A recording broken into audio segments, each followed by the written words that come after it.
Spain in the early 1900s was a nation struggling to modernize in the shadow of its faded imperial past. Spain had lost almost all of its overseas empire by 1898, including Cuba, Puerto Rico, and the Philippines in the Spanish-American War. The defeat was humiliating and caused a national identity crisis, giving rise to movements that sought either reform or reaction. Deep class divisions between a small elite of landowners, clergy, and aristocrats, and a large underclass of peasants and urban workers. Rural poverty was rampant in regions like Andalusia, Extremadura, and Castile. Industrialization had taken root in Catalonia and the Basque Country, but these regions also demanded greater autonomy or independence. Spain oscillated between monarchy, dictatorship, and short-lived democratic experiments. In 1923, General Miguel Primo de Rivera seized power with support from King Alfonso XIII. His authoritarian rule collapsed in 1930, leaving a power vacuum. When the monarchy fell in 1931, the Second Spanish Republic was declared with immense hope for modernization and democracy. In 1931, there was a new liberal constitution, guaranteed civil liberties, secularism, and female suffrage. Also, land reform attempted to redistribute estates to landless peasants. The Catholic Church lost control of education and other privileges. The military, traditionally a conservative power base, was downsized and restructured. But not everyone was happy with these reforms. These reforms enraged the Church, who saw secularism as anti-Christian. Military elites felt threatened by restructuring. Landowners were mad about the redistribution, and finally, the right-wing groups didn't like this because they viewed reform as an assault on Spanish tradition.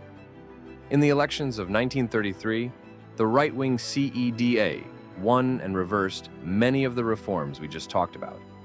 A year later, in 1934, a major leftist uprising in Asturias was crushed brutally by the army under Francisco Franco, as he was a military officer in the Spanish army. More specifically, he held the rank of general and was the director of the military academy in Zaragoza. He had gained recognition for his role in the Rif War in Morocco and was known as a capable, though conservative and authoritarian officer. This conflict was an early sign of coming violence. Then, in 1936, the left-wing Popular Front won elections. The political center collapses. Extremists on both left and right begin arming. The trigger came with the assassination of José Calvo Sotelo, a right-wing leader, in July 1936. On July 17th to 18th, 1936, military units in Spanish Morocco and the mainland revolted, led by generals including Emilio Mola, Manuel Goded, and Francisco Franco. The coup failed to capture major cities like Madrid and Barcelona. The country was divided. On one side, you had the Republicans or Loyalists. They were supported by workers, peasants, left-wing parties, and regionalists.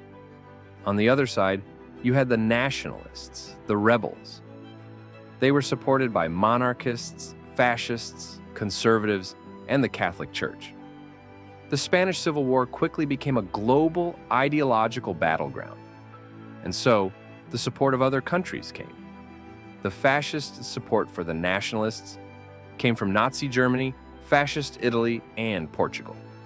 Nazi Germany sent the Condor Legion, planes, tanks, and advisors, used Spain to test new military tactics like aerial bombing. Fascist Italy sent 75,000 troops, aircraft, and warships. Portugal, under Salazar, provided logistical support and troops. Then, there was the support for the Republicans. Soviet Union helped them by sending weapons, tanks, aircraft, and military advisors. However, Stalin's aid came with influence. He purged anarchists and Trotskyists within the Republic. Mexico provided diplomatic support and some aid.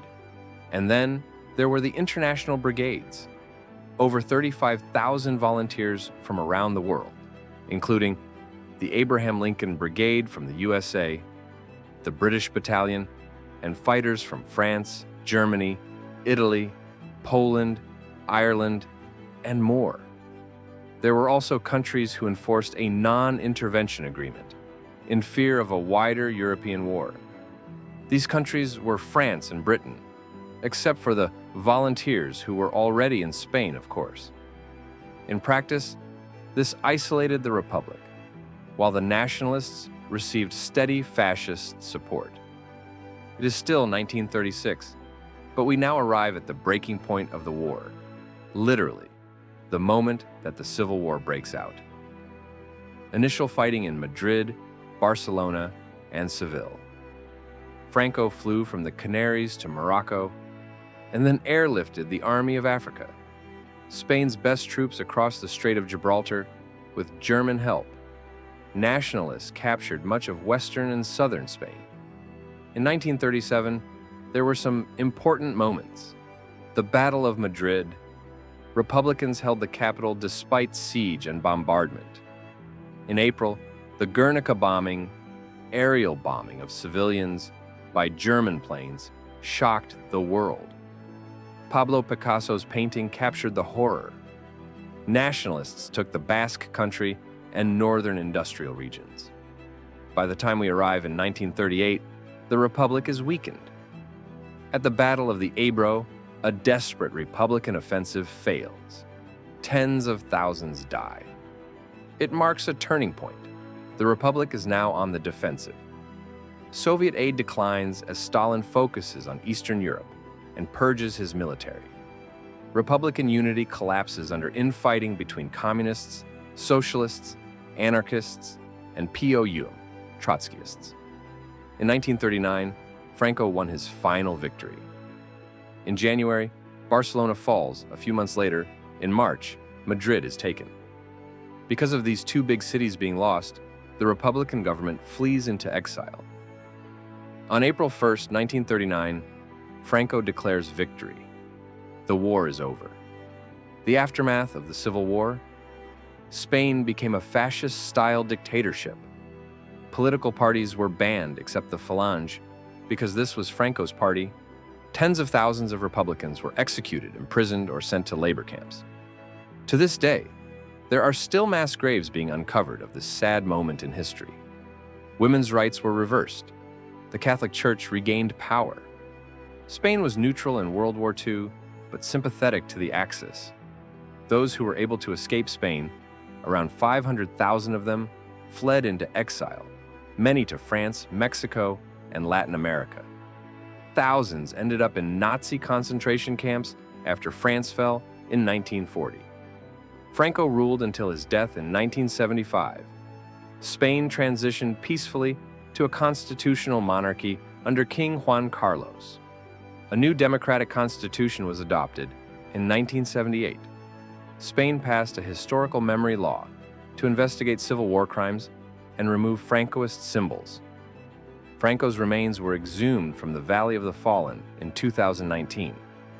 Tensions remain, especially around efforts to recover mass graves and uncover the truth of Francoist repression. The Spanish Civil War was far more than a domestic struggle between left and right. It became a symbolic clash of ideologies that echoed across the globe. Fascism versus communism, tradition versus progress, authoritarianism versus democracy. Though it began as a conflict over the future of Spain, it quickly turned into a testing ground for rising powers like Nazi Germany and Fascist Italy, while the Soviet Union and international brigades supported the Republicans. The war left Spain devastated, physically, politically, and emotionally, and its outcome established Francisco Franco's brutal dictatorship, which lasted nearly 4 decades. The deep divisions it created still shape Spanish society today. In the end, the Spanish Civil War reminds us of the fragility of democracy, the cost of political polarization, and how internal conflicts can become battlegrounds for global ideologies.